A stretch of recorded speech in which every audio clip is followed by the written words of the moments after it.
experience lockdown very differently. It was paradise for my wife as an introvert. The experience taught us a couple of things. An invisible biological virus connects the whole world. Individualism that usually is equated with freedom, I'll do what I want when I need, with who I want, suddenly had to yield to, actually, my freedom is your infection.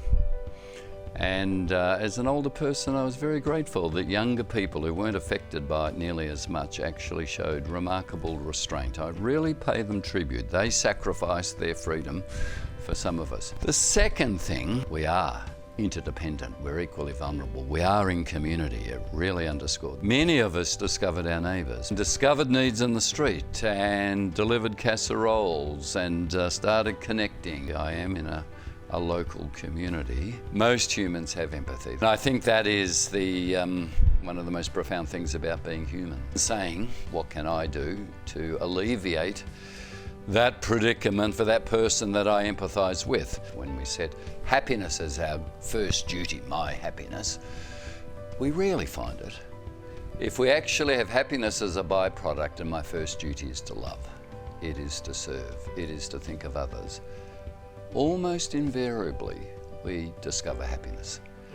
That actually is hopefully one of the discoveries through COVID. So I think we have all embraced what we call a meritocracy, that the people who get ahead have greater merit and hard work and greater intelligence. But if I'm really honest, I didn't earn my brains. I was born to parents, both teachers, who were both bright, so I didn't actually earn it.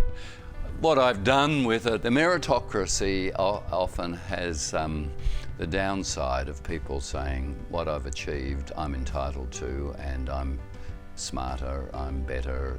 Well, actually, you might have been born in the right postcode with the right parents. I think empathy has to go beyond, life is a lottery. I called it the lottery of latitude. If I was thrown up here, clean water, universal health, universal education, if I was just a few kilometres across from Australia, none of those things would necessarily be mine. Empathy then makes you go deeper, makes you reflect the meritocracy. It says your worth is improving your merit, which is the very opposite of wonder. It's the very opposite of being, it's doing. The downside is that we actually make worth still very conditional, and it's amazing how many successful people I know who still feel worthless. They still feel they haven't done enough. There is an inner voice, the meritocracy voice, that said you should have done more and better. And I think that's because the meritocracy does work on competitive individualism. It says, my job is to maximise my individual advancement, even if it means standing on the shoulders of others and pushing them down and competing against them.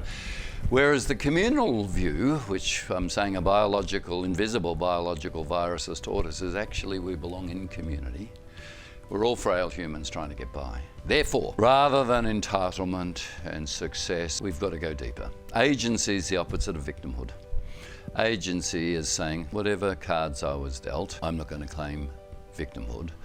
I'm going to work with what I've got. I will make the most of this. I begin each day journaling. I've kept a journal since I was 17. My prayers, my thoughts, my hopes, I write down.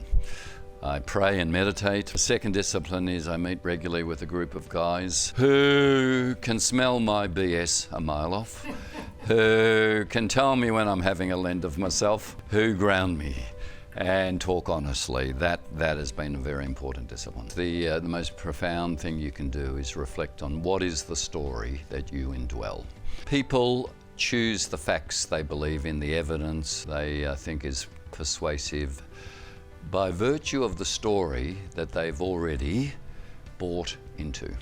If the story is, I'm a competitive individual needing to get ahead in a rat race, then that lifestyle of keeping up and being across it all just is a driven lifestyle. If the story is, I'm here as a frail human in community with other frail humans seeking to make something of significance and purpose, building community, having deep friendships, being able to love by giving, If it's that communal story, we then find evidence that reinforce that this is a good way to live, a positive way to live. When we're able to accept that our stories are, that our friendship matters, despite the difference, that there can be deep listening, despite the difference, and humility to listen and try and understand what you believe, why you believe it, and in conversation say, what's the most helpful thing for me to say at this point? Social capital really just means trust. I think understanding that the story chose you, being aware of what that narrative is in your head is the most important thing.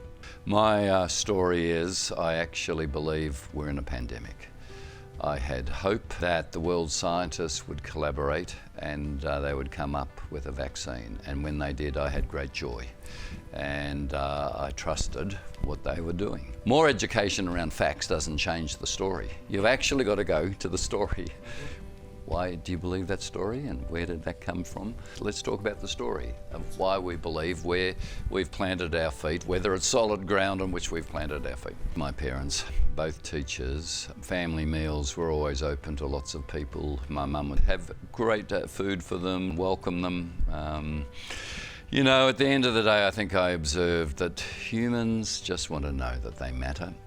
I saw modelled in my mum's welcome to others, and my dad did it too, that they had the ability to say to people, you matter, you're welcome here, you belong. We have to do everything we can to build community. Loneliness, I think, is the most profound human condition. That sense of reaching out, of connecting, of genuine deep listening, I think is the foundation for building up that infrastructure.